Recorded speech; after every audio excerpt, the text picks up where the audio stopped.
Alors déposé ngeen seen parrainage def ngeen vérification lan lañ mën a jàpp si seen vérification yëpp. waaw depuis 14h30 ñu ngi biir conseil def nañ suñu vérification yi te ñu ngi sant yàlla am nañ parrainage yu doy on est passé avec 50 000 parrains donc yaakaar naa moom la ñuy woowee premier tour. Donc léegi dañuy may conseil mu liggéey dans le fond du dossier mais pour l'étape de parrainage c'est validé pour le docteur Cheikh Tidiane Dièye. Et le projet que nous portons à travers la coalition président bu ñu bëgg. D'accord am ngeen 50 000 parrains da ngeen amoon ay rejet tamit wala.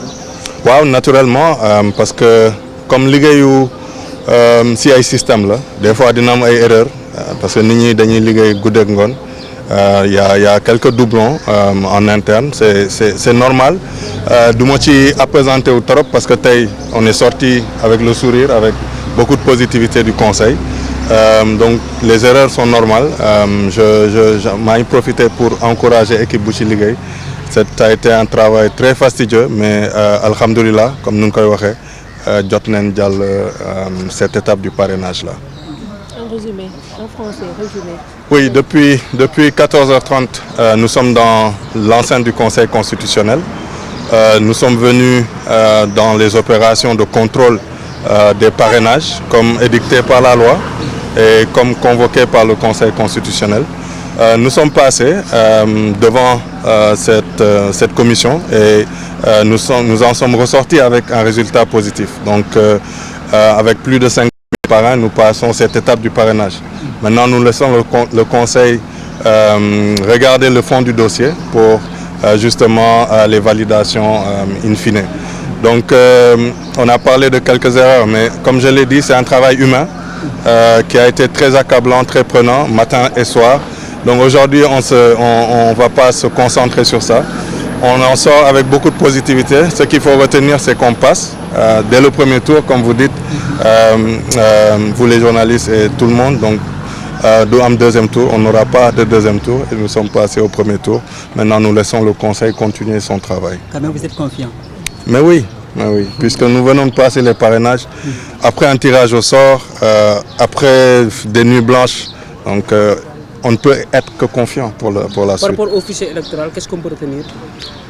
Le fichier, je ne peux pas trop m'en appesantir parce qu'actuellement, on ne l'a pas sous les mains. Nous, on a travaillé sur la base des Sénégalais qui ont bien voulu nous parrainer. Il a été comparé à un fichier qui est au niveau du Conseil. Mais moi, je ne l'ai pas. Je pense que mes collaborateurs, il y a le maire Adama Sarr et M. Colli qui nous a aidés sur ça. On ne l'a pas. Donc, on a travaillé que sur la base des données que des Sénégalais ont bien voulu nous confier pour passer cette étape de parrainage. Sagna Julien. Merci beaucoup. Merci. Merci beaucoup. Julien. Oh. Merci. Québec. Ah oui. Et mandataire. Monsieur le maire. Alors le maire Adama Sarr Kër Massar Nord ah. Oui. borom Kër Massar ñu ngi leen di. Oui, fay naa leen bu baax a baax. C'est bon. Avancé sama kii bi day am. Ma ñëw ah. D'accord. waaw suba monsieur le maire. Oui. ginnaaw bi ñu la nuyoo tey nga ñëwoon bokk si ñi nga xam ne ñoo ànd ak ki nga xam ne moom mooy Cheikh Tidiane Dièye. di daal di valider li nga xam ne moom mooy son dossier. jamono ji si conseil constitutionnel lan la ñu mën a jàpp. waaw gannaaw ba ma la fay sant yàlla d'abord. julli si Yonent bi sallallahu alayhi wa sallam donc ñoo ngi doon génn si conseil constitutionnel bi comme ni ko le mandataire Julien waxee donc génn nañ si ak une validation des parrains du docteur Cheikh Tidiane Dièye donc c'est le moment pour nous de remercier en tout cas tous les Sénégalais qui ont voulu nous parrainer. La tâche n'a pas été du tout facile. On a veillé des nuits durant pour que cette réussite puisse aboutir.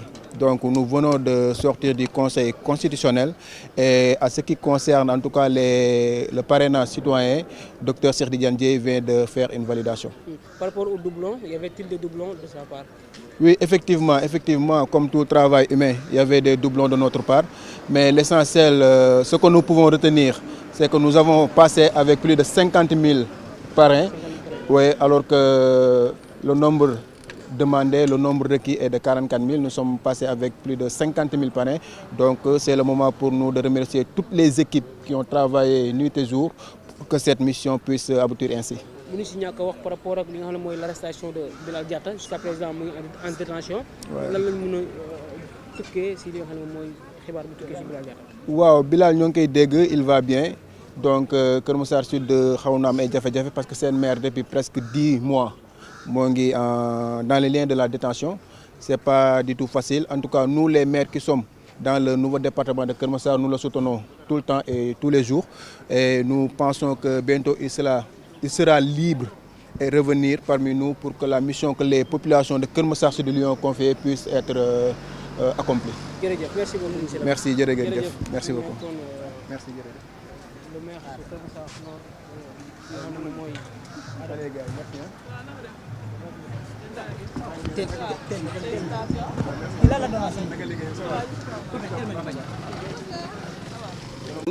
état bu parrainage bi jamono ji nag ñi nga xam ñoom ñu di waa conseil constitutionnel ñoom ñoo amee seen cëggal guy ngir mën a dugg au fond du dossier loolee nekk étape bu am solo boo xam ni moom pour le moment jàll na ko moom Cheikh Tidiane Dièye bi nga xam ni à part kii di Boubacar Camara moom moo ñëwaat daal di koy jàll d'office maanaam dès le premier tour bu ñu doon wax noonu lañ koy mën a waxee. jàll na li nga xam ni moom moo di état bu parrainage bi daal na koy valider loole nag moom moo xam le ni nekk na étape bu am solo itam nekk liggéey bu difficile boo xam ni une équipe mise en place boo xam ni dafay liggéey guddi ak ngoon ñoom ñoo ci doon amal liggéey yu am solo ba tax loolee ña nga cey félicité askanu Sénégal gi nga xam ni ñoom ñu am kóolute ci seen candidat bile di docteur Cheikh Tidiane Dièye ngir daal di koy parrainer ngir mu mën a bokk ci jongante élection présidentielle 2024 yi nga xam ni moom la ñu dëkkmal Sohibou Sagna dégg nga sànq li nga xam ni moom la son mandataire wax di Julian Sagna nekk mandataire u kile di Cheikh Tidiane Dièye ñu daal di valider dès le premier tour en tout cas li nga xam ni noonu laa ko mën a waxee seen contrôle de parrainage mu nekk étape bu am solo léegi waa conseil constitutionnel ñoom nag dañuy dugg au fond du dossier pour xool ni ki le 20 janvier ñu fësal est-ce que moom dina mën a bokk ci mbër yi nga xam ne dañuy samp seen dënd laaj réewub Sénégal pour wutu président Macky Sall foofu la ca palais présidentiel. Alors j'ai bien fait d'inventer ce mot premier tour, deuxième tour pour les candidats parce que il y a ajourné, on va ajouter aussi ajourné.